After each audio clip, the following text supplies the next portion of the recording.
Hi, I'm Steve Jones and I'm going to show you how a thermometer works.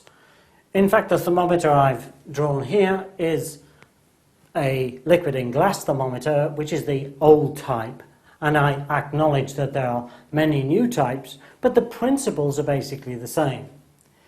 In the principle that works with this one is the expansion of a liquid, and that depends on temperature. Obviously, as this liquid gets larger and expands, this liquid inside this thin tube goes up or down, depending on the temperature. Then what you need to do is you need some standard temperatures. And we have a standard temperature at 0 Celsius, which is the freezing point of water, 100 Celsius, the boiling point of water. So you can easily create a thermometer in this way, because this expansion should be uniform. So this is how a liquid in glass thermometer works.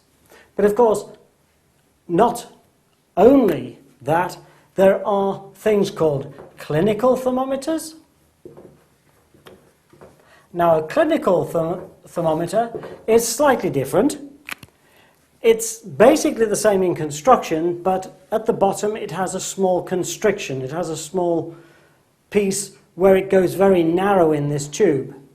And what happens is, as it expands, it goes up to the reading of body temperature, and then when you remove it from the body, the thread breaks and it leaves some of the liquid in the thermometer tube at the top so that you can read the actual reading. It's a special device. That's why you have to shake it to get the liquid to go back into one place at the bottom. That's a clinical thermometer. You've also got maximum and minimum thermometers. And these were very useful, particularly in gardens, for determining the range of temperatures which occurred during the night when you weren't there to monitor them. And what they had was a mercury thread here, and above it was a little piece of very light metal which was fixed by a spring to the side, and this would be pushed up the tube, and once the reading had been taken, as this dropped down, this just stuck against the side of the tube and it told you where the mercury had got to.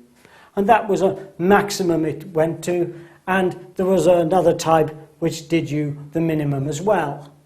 So those are different types of liquid and glass thermometer. Of course, we know that there are some thermometers which change, use the change in resistance of a piece of wire, and that depends on temperature too. But these type are rather more complex, and their workings are not so obvious and not so visible. So those type exist, and yes, have a look at them, but in terms of understanding, at least understand how the basic thermometer really does work.